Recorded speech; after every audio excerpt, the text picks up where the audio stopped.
Hello everyone, this is Zach James. Today we are going to go over how we can assess whether our samples have equal variances using the visual method of using box plots. So let's go ahead and jump right in. So the reason this is important is because certain tests, such as the ANOVA or the independent samples t-test, require certain assumptions of your data or of the samples that you are comparing to one another. And so one of them being that the data must have equal variances, and variance basically just is a measure of spread of your data. And so the first thing that we are going to want to check for is the interquartile range, or the actual box portion of the box and whisker plot. So you'll notice that these plots don't have any, you can't actually see the values, and that's on purpose, because all I want you to do is really focus on the visual inspection here.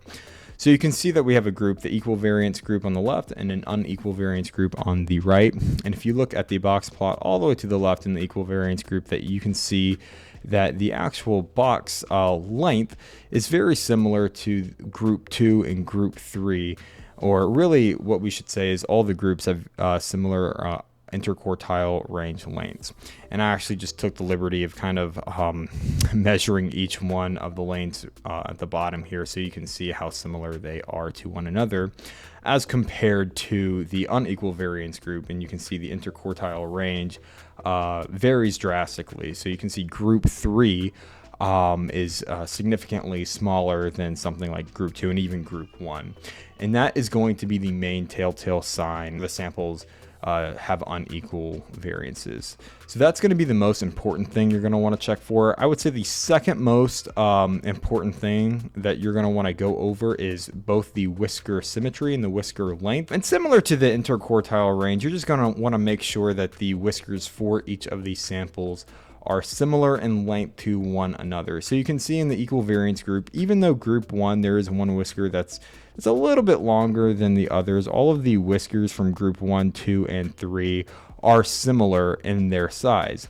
Now, if you look at the unequal variance group, you can see that group 3, the whiskers are just within that group, the whiskers are drastically different from one another, meaning that they don't have much symmetry, nor do they have or similar symmetry to the other groups, and also the length is much different than the other groups as well. And you can even see that group 2 is quite a bit smaller than group 1.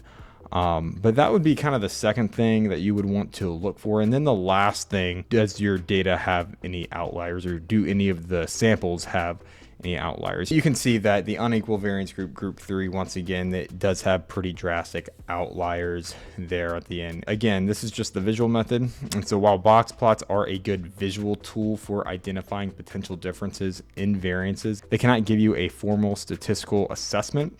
And so you're going to want to make sure that you also conduct the appropriate statistical test. And the statistical test that you're going to want to use would be the Levene's test or something like the Bartlett's test. And I plan on making a video on that in the future, and if I have that made, I'll link that at the top right. So hope that video helps. It's really not a hard concept to understand. If you found this video helpful, I would appreciate it very much if you would leave a like and subscribe in the future for more content.